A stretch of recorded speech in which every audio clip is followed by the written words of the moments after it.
안녕하세요. 책 읽어주는 그녀, 라라입니다.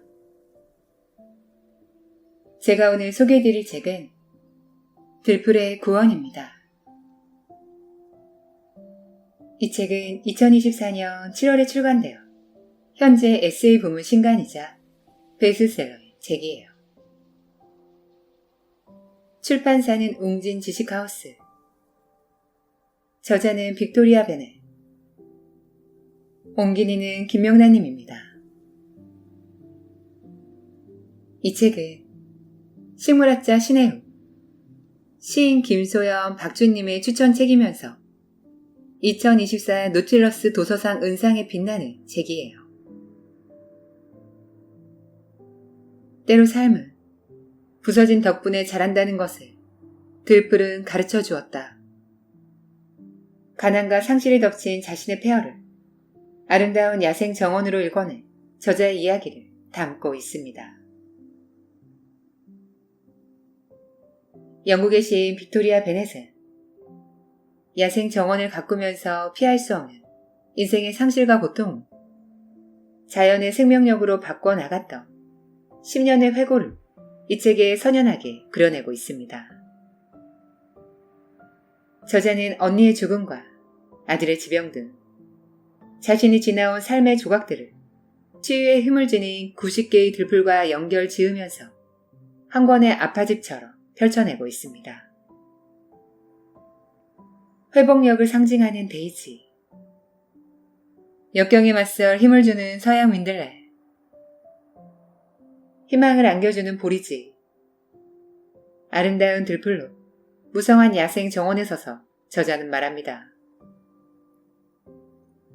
때로 우리는 부서짐에도 불구하고가 아니라 부서진 덕분에 살아갈 수 있다고.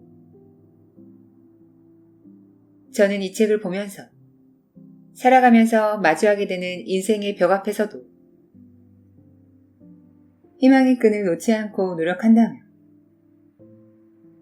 어느 곳에서도 싹을 틔우는 들풀들처럼 역경을 이겨낼 수 있는 용기를 전해주는 인생 책이에요.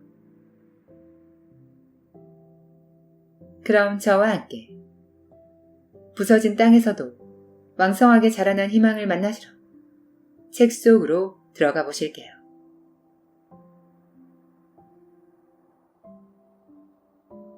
망가진 이 삶에도 무언가 잘할 수 있다는 믿음이 필요하다. 가난과 질병, 상실과 모성 사이에서 한 줌의 잡초 씨앗을 심으며 끈질기게 희망을 키워나간 한 여성의 10년의 기록. 옹기니의 글. 무엇이 될지 모르는 씨앗이라도. 책을 옮기면서 내내 생각했다. 인생에서 피할 수 없는 상실과 실망이 내게 닥쳤을 때 나도 저자처럼 한계와 불확실함 속에서도 무언가를 끈기 있게 길러내는 행위로 스스로를 구할 수 있을까? 나는 아이도 정원도 없지만 그래도 나 또한 세상에 확실히 자라나는 무언가를 보탤 수 있을까? 혹시 내가 번역하는 책이 그런 것이 되어줄 수 있을까? 척박한 곳에서도 작은 열매를 맺는 무엇, 남몰래 씨앗을 날리는 무엇, 그리하여 또 다른 곳에서 뿌리 내리는 무엇, 죽은 것 같다가도 땅이 녹으면 살아날 수 있는 무엇, 들풀일 뿐이지만 누구에게는 약초로 쓰일지도 모르는 무엇, 살아있는 무엇, 그것을 길러내는 마음으로 하루하루를 살 때 상실을 견디고 희망을 믿을 수 있는 무엇. 저자가 들풀에서 그것을 찾아냈듯이 나도 독자 여러분도 각자의 그것을 찾을 수 있다면 좋겠다. 우리의 그것들이 각자를 살게 하는데 그치지 않고 저자의 정원처럼 주변까지 아름답게 한다면 더욱 좋겠다. 2024년 7월 옹기니 김명남.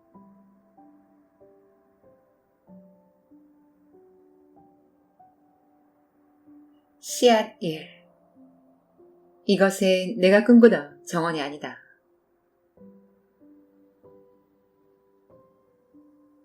다 태우고 남은 것.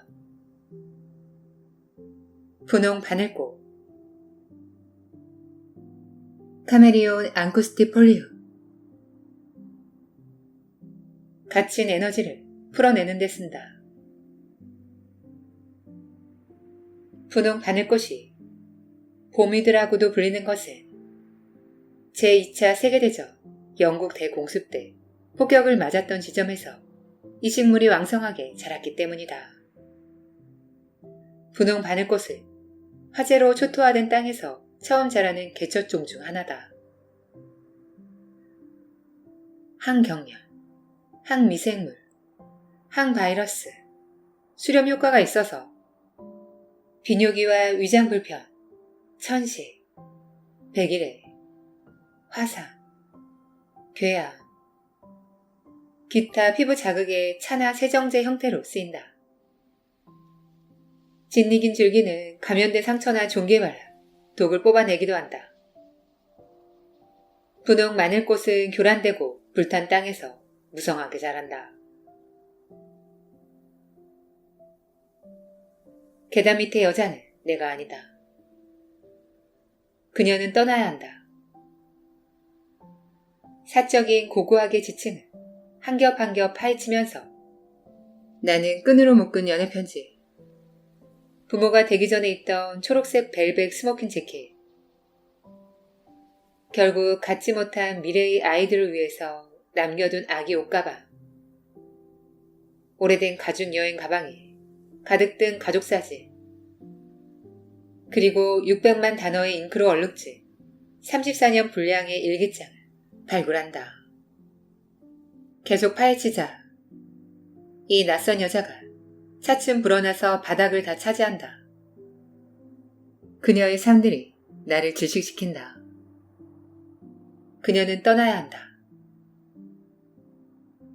오늘이 그날이다. 친구에게 도움을 청한다. 친구는 초콜릿 케이크, 골판지 상자, 튼튼한 쓰레기 봉투를 갖고 온다. 야생의 여자들 모임 멤버인 그녀와 나는 14년째 친구다. 그녀는 내게 도움이 필요할 때마다 야생의 지혜와 현실적 지원을 선뜻 안겨준다. 어디서부터 시작할까? 물건으로 뒤덮인 소파 팔걸이에 앉아서 친구가 묻는다. 나는 어디서부터 시작해야 좋을지 몰라서 두리번거린다. 친구가 자줏빛 깃털 목도리를 상자에서 끄집어내자 공중에 먼지가 흩날린다. 이것부터 하자. 친구가 말한다. 그건 시 낭독회용이야.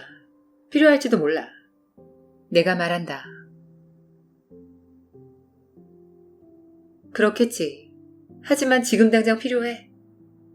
친구가 내 말을 끊고 묻는다. 아니. 나는 말한다. 그것은 다른 삶의 유적이다.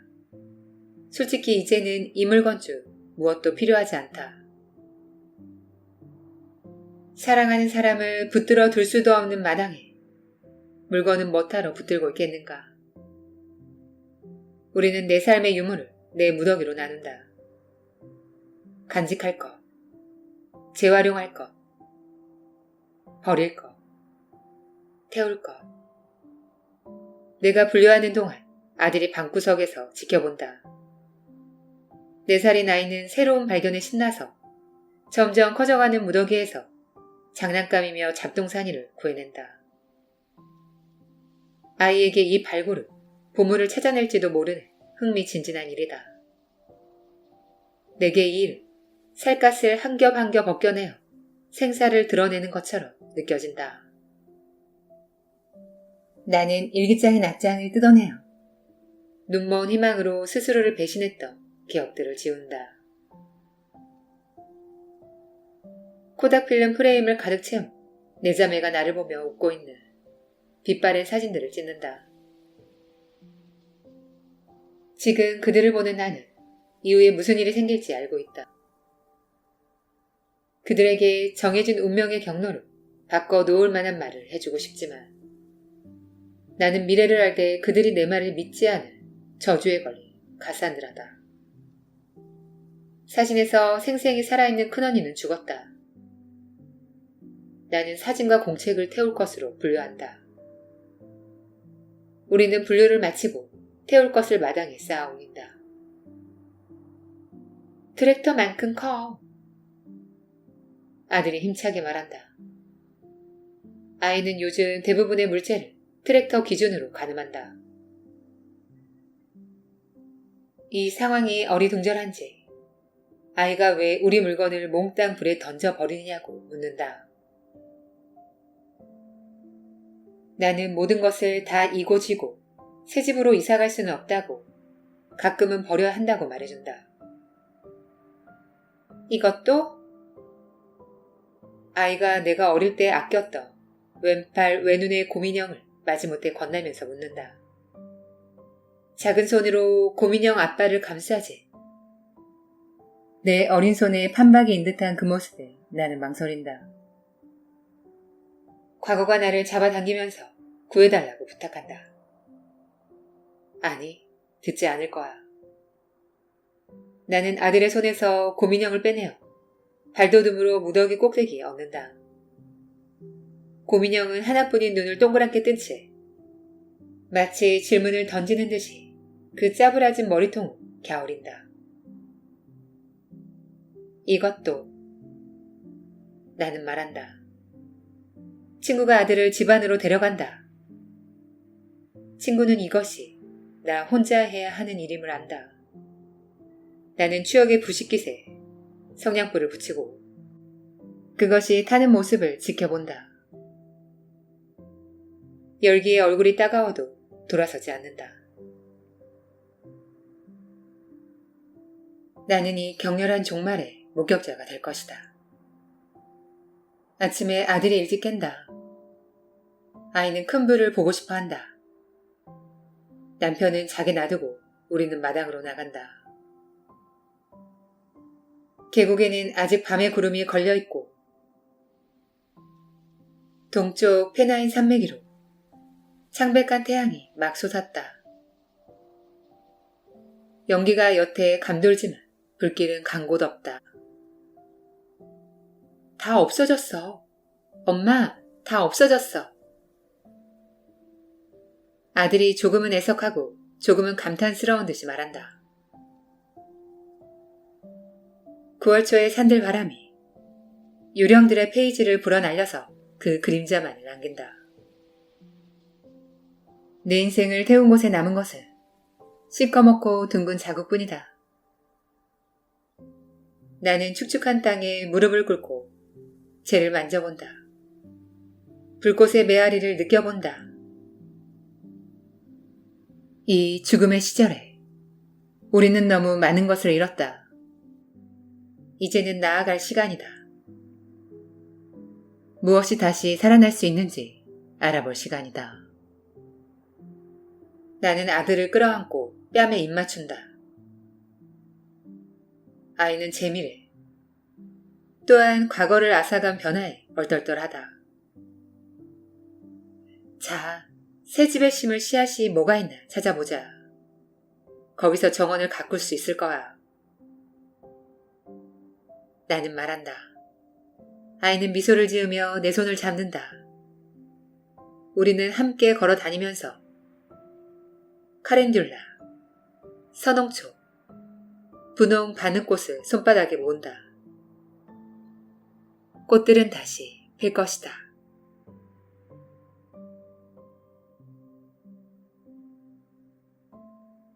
씨앗 3. 삶이 우리를 진흙탕으로 이끌 때 망가지지 않았어. 보리지. 보라고 옷 뺏긴 앨리스. 어둡고 힘든 시기에 희망을 부르기 위해서 쓴다. 보리지는 특히 자신에게 너무 비판적이라서 쉽게 지치는 사람에게 좋다. 모유 생산을 촉진하며 우울이나 불안이나 전반적 피로를 비롯하여 부신 호르몬 결핍 증상을 치료하는 부신 강장제로 쓸 수 있다. 만성 질병과 호르몬 문제를 겪는 사람에게 유용하다. 알려진 식물 가운데 오메가6 지방산에 감마 리놀렌산을 가장 많이 함유하고 있고 비타민 B와 미량 무기물도 풍부하다. 해충을 물리치고 꽃가루 외계자를 끌어들이는 능력이 뛰어나며 퇴비나 비료로도 좋다. 잎과 꽃은 생으로 샐러드로 먹고 익혀서 나물로도 먹는다. 수프, 샐러드, 음료, 보존식품, 젤리, 소스, 디저트에 허브로도 쓴다. 보리지는 정원, 밭, 황무지, 쓰레기장에서 잘 자란다. 아들이 진단을 받고 나서 몇 달 동안 우리는 헤쳐나갈 방법을 찾으려고 애썼다. 상황을 이해하는 데 급급한 나머지 아들의 세상도 변하고 있음을 가끔 잊었다. 친구와 가족은 우리를 안심시키려고 했다. 그들은 말했다. 아직 어린애잖아. 금방 이 상황을 정상으로 받아들일 거야. 나는 빨랫줄에 빨래를 넣는다. 가을이 끝나가지만 아직 바깥에 있어도 괜찮을 만큼 따뜻하다. 2살 아들은 내 발치에서 논다. 아이는 공룡 장난감을 수용한 새 시설을 짓는 중이다. 아이가 작은 플라스틱 굴착기를 들어 올린다. 굴착기 삽이 축 늘어져 있다. 엄마, 이 노란색 굴착기 고쳐줄 수 있어? 아들이 묻는다. 나는 무릎을 꿇고 살펴본다. 아이가 내게 부여한 마법이 있음에도 이번에는 내가 고칠 수 없을 것 같다. 미안 얘야, 안 되겠네. 이건 너무 많이 망가졌어. 쓰레기통에 버려야 할 것 같아. 나는 아이에게 말하고 축 처진 굴착기를 한쪽으로 치운다. 아이가 그것을 도로 집어 손바닥에서 요리조리 돌려본다. 이 굴착기는 아이에게 중요하다. 아이가 겁날 때 부르릉거리는 목소리로 아이에게 용감해질 수 있다고 다독여주고 힘을 내도록 도와주는 존재이기 때문이다. 아이에게 그것은 망가진 장난감 이상이다. 내가 원하면 고치려고 시도라도 해볼까? 나는 묻는다. 고칠 수 있을 것 같지는 않지만 적어도 시도해 볼 수는 있으니까. 아이는 바로 답하지 않는다. 그러다가 나를 보는 모습에서 나는 이것이 그저 굴착기 문제만은 아님을 알아차린다. 아가, 왜 그러니? 나는 묻는다. 의사가 내 당뇨병을 고칠 수 있어? 아들이 묻는다. 나는 망가진 굴착기를 들고 진흙 바닥에 앉아있는 아이를 본다. 우리는 누구나 때로 기적을 믿고 싶다. 아들이 제 몸의 진실을 아는 것은 중요하지만 아무리 그래도 어떻게 내 작은 아이에게 당뇨병은 끝이 없는 게임이며 평생 가는 이 병 때문에 눈이 멀 수도 팔다리를 잃을 수도 투석을 받아야 할 수도 있다고 설명한단 말인가. 혈당이 너무 낮거나 높으면 혼수 상태에 빠질 수도 심지어 죽을 수도 있다고 말한단 말인가. 우리가 그것을 관리하더라도 이토록 정교하고 복잡한 인체를 기껏해야 질라진 망치로 두드리는 일 정도에 불과하므로 결국 실패하리라고 말한단 말인가.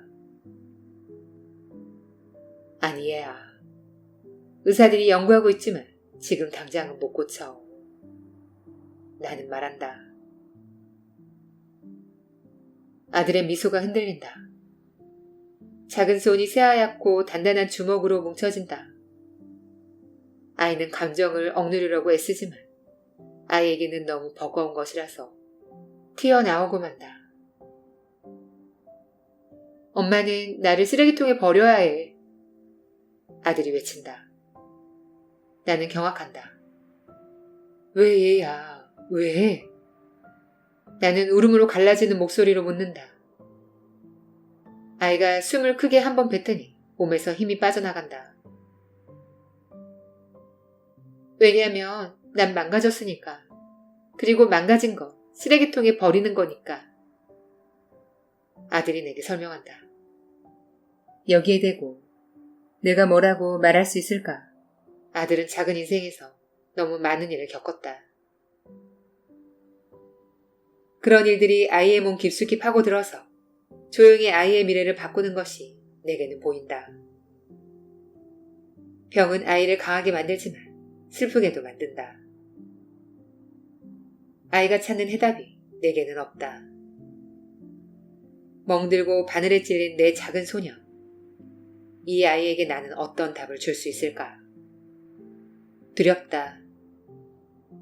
나는 입맞춤으로 이 상황을 더 낫게 만들 능력이 없고 그래서 미안하다. 너무 미안하다. 망가진 존재라고 느끼는 기분을 나는 안다. 어느 아이도 그런 기분을 느껴서는 안 된다. 나는 진흙이 묻은 아이의 얼굴을 두 손으로 감싸고 두 눈을 똑바로 본다. 엄마 말 잘 들어. 넌 망가지지 않았어. 넌 아름답고 멋있어. 그리고 내가 내 아들이라서 엄마는 세상에서 제일 운 좋은 엄마야. 이걸 꼭 기억해. 나는 단호하게 말한다. 아이에게 필요한 말이고 아이가 가슴 깊이 새겨야 할 말이다. 그리고 내게도 필요한 말이다.